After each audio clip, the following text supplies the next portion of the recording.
panels. Imagine like you build a shell of solar panels around the sun. You just grab every bit of solar energy shooting out of there.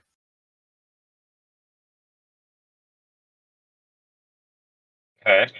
So what That's the hell do you Dyson do with all sphere. that? But what's the point of all that energy?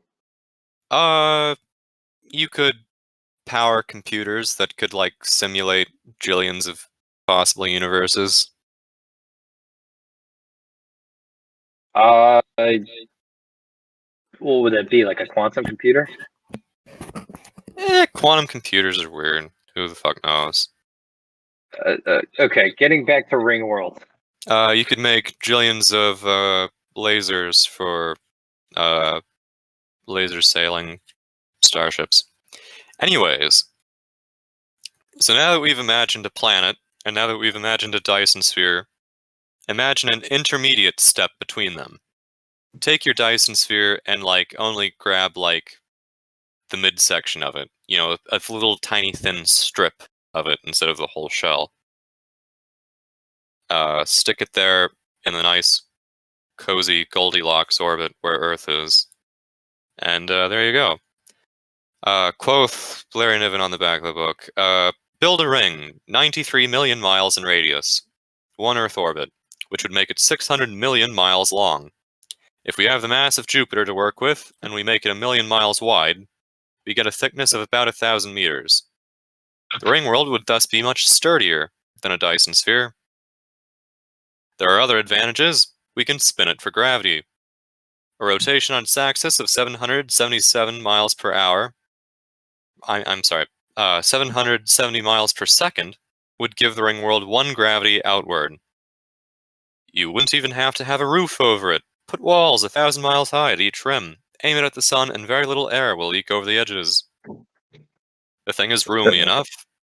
3 million times the area of the Earth. It will be some time before anyone complains of the crowding. So there you go.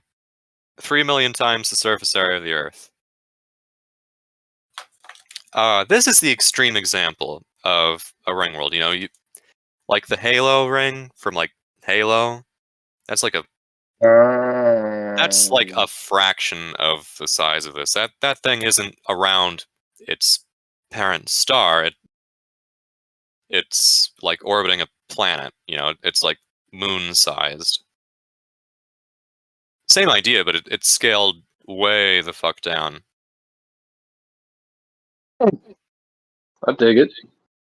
God, Halo's also really good. I like that. So it's not really gravity; it's artificial gravity, or it's more It has of a. nothing. Okay. It has absolutely fucking nothing to do with gravity. Like, gravity, as we've defined it, through Mr. Newton and stuff. If you have two things with mass a certain distance apart, they'll attract each other. That's gravity. The Earth is really big and really close to you, so it pulls on you pretty hard. But you pull back on the Earth. But you're much smaller, so it doesn't come up as much. With this angular momentum, with this centripetal acceleration, what's a good example, Nick? In what regard? We've said a lot of things in the last 30 minutes. Oh, okay. You know when you're in the car and you take a sharp turn and your body swings to one side? Like it I didn't know feels like anything it's about thrown Ringworld. outward. Okay. That's what it is. Centrifugal force? The car is turning to one side, but your body wants to keep going the way it was going.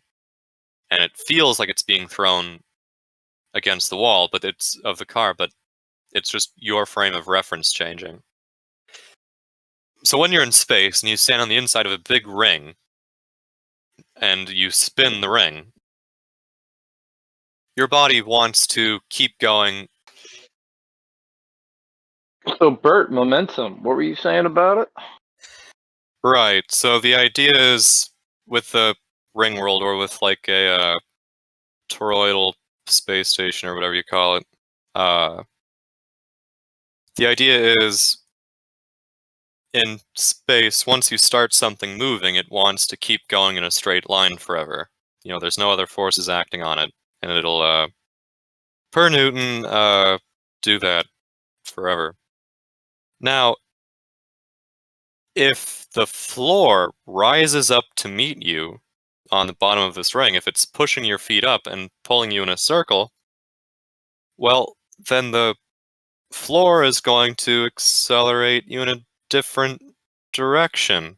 It's going to spin you around.